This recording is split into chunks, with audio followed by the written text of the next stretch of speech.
कथा शुरू अब होत है, आओ वीर हनुमान, राम लक्ष्मण जानकी सदा करो कल्याण। राम नाम एक सरिता है, हम जन्मों के प्यासे, भक्ति का रस पाए पावन राम कथा से। सियावर राम जय जय राम, मेरे प्रभु राम जय जय राम। श्री गणेशाय नमः।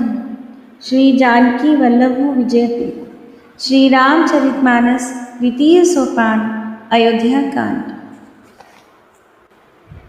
यस्यांके च विभाति भूधर सुता देवापगा मस्तके, भाले बाल विधुर्गले च गर्वे, यस्य रसि व्यालना। सोऽयं भूति विभूषणः सुरवरः, सर्वाधिपः सर्वदा, शर्वः सर्वगतः शिवः शशिनिभः श्रीशंकरः पातु मां। जिनकी गोद में हिमाचल सुता पार्वती जी, मस्तक पर गंगा जी, ललाट पर द्वितीया का चंद्रमा, कंठ में हलाहल विष और वक्षस्थल पर सर्पराज शेष जी सुशोभित हैं।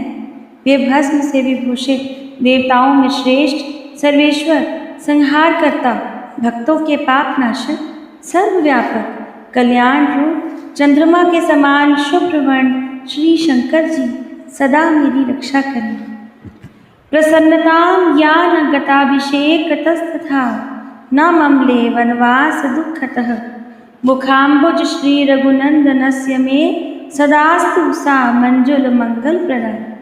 रघुकुल को आनंद देने वाले श्री रामचंद्र जी के मुखारविंद की जो शोभा राज्याभिषेक से ना तो प्रसन्नता को प्राप्त हुई, ना ही वनवास के दुख से मलिन ही हुई, वो मुख कवल की छवि मेरे लिए सदा सुंदर मंगलों की देने वाली है।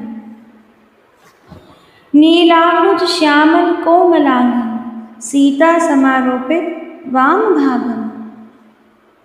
मानव महासायक चारु चापम, नमामि रामम रघुवंशनाथम। नीले कमल के समान श्याम और कोमल जिनके अंग हैं, श्री सीता जी जिनके वाम भाग में विराजमान हैं, जिनके हाथों में अमोघ बाण और सुंदर धनुष हैं, उन रघुवंश के स्वामी श्री रामचंद्र जी को मैं नमस्कार करता हूँ। श्री गुरु चरण सरोज रज, निज मनु मुकुर सुधार, बरनौ रघुवर विमल यश, जो नायक फल चारि। श्री गुरु जी के चरण कमलों की रज से अपने मन रूपी दर्पण को साफ करके मैं श्री रघुनाथ जी के उस निर्मल यश का वर्णन करता हूँ, जो चारों फलों को धर्म, अर्थ, काम और मोक्ष को देने वाला है। जब ते राम ब्याहि घर आए, नित नव मंगल मोद बधाए, भुवन चारि रस भूधर भारी, सुकृत मेघ बरषहि सुख बारी। रिधि सिधि संपत्ति नदी सुहाए, उमगी अवध अम्बुधि कहुआए। मणिगण पुर नर नारी सुजाति, सुचि अमोल सुंदर सब बाती। कहीं न जाई कछु नगर विभूति, जनु एतनिय बिरंचि कर तूती। सब विधि सब पुर लोक सुखारी, रामचंद्र मुख चंद निहारी।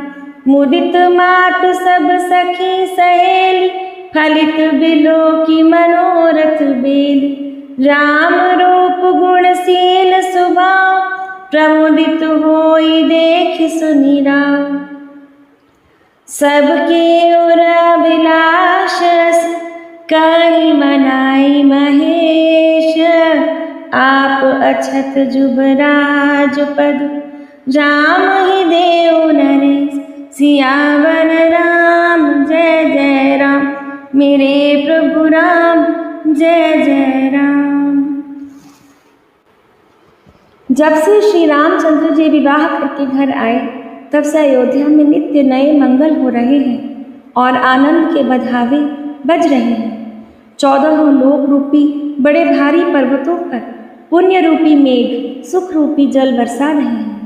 रिद्धि सिद्धि और संपत्ति रूपी सुहावनी नदियां उमड़ उमड़ कर अयोध्या रूपी समुद्र में आ गई। नगर के स्त्री पुरुष अच्छी जाति की मड़ियों के समूह हैं, जो सब प्रकार से पवित्र, अमूल्य और सुंदर है।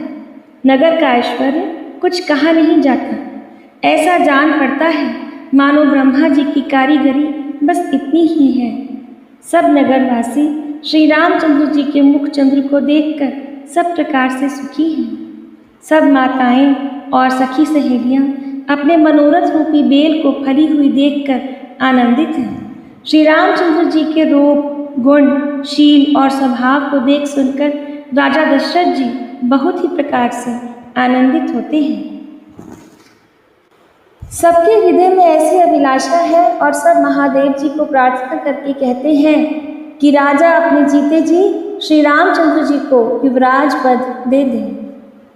एक समय सब सहित समाज, राजसभा रघुराज विराज, सकल सुकृत मूरति नर नाहु, राम सुजस सुनियति ही उछाहु। नृप सब रहहि कृपा विलास, लोकप करहि प्रीति रुख राख।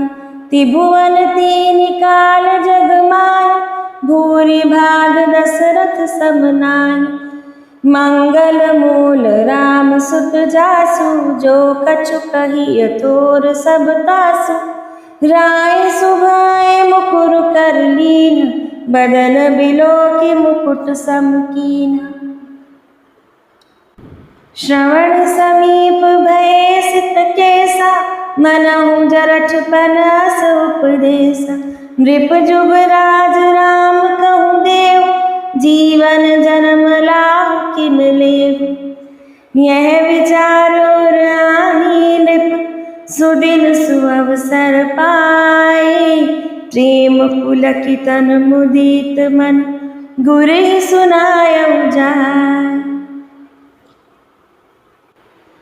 एक समय रघुकुल के राजा दशरथ जी अपने सारे समाज सहित राजसभा में विराजमान थे। महाराज समस्त पुण्यों की मूर्ति हैं। उन्हें श्री रामचंद्र जी का सुंदर यश सुनकर अत्यंत आनंद हो रहा है। सब राजा उनकी कृपा चाहते हैं और लोकपालगण उनके रुख को रखते हुए उनके अनुकूल होकर प्रीति करते हैं। पृथ्वी, आकाश, पाताल तीनों भुवनों में और भूत, भविष्य, वर्तमान तीनों कालों में दशरथ जी के समान बड़भागी और कोई नहीं है। मंगलों के मूल श्री रामचंद्र जी जिनके पुत्र हैं, उनके लिए जो कुछ कहा जाए सब थोड़ा है। राजा ने स्वाभाविक ही हाथ में दर्पण ले लिया और उसमें अपना मुख देखकर मुकुट को सीधा किया। देखा कि कानों के पास बाल सफ़ेद हो गए हैं, मानो बुढ़ापा ऐसा उपदेश कर रहा है कि हे राजन, श्री रामचंद्र जी को युवराज का पद देकर अपने जीवन और जन्म का लाभ क्यों नहीं ले लेते। हृदय में ये विचार लाकर राम को युवराज पद देने का निश्चय कर राजा दशरथ जी ने शुभ दिन और सुंदर समय पाकर प्रेम से पुलकित शरीर हो आनंद मग्न मन से अपनी इच्छा गुरु वशिष्ठ जी से कह सुनाई। कहई भुआल सुनई मुनि नायक, भय राम सब विधि सब लायक। सेवक सचिव सकल पुरवासी, जे हमारे हरि मित्र उदासी। राजा ने कहा, हे मुनिराज, ये निवेदन सुनिए। श्री राम जी अब सब प्रकार से योग्य हो गए हैं। सेवक, मंत्री, सब नगरवासी और जो हमारे शत्रु, मित्र या उदासीन हैं, उन सभी को राम वैसे ही प्रिय हैं जैसे मुझे। तो क्यों नहीं राम को राजा बना दिया जाए।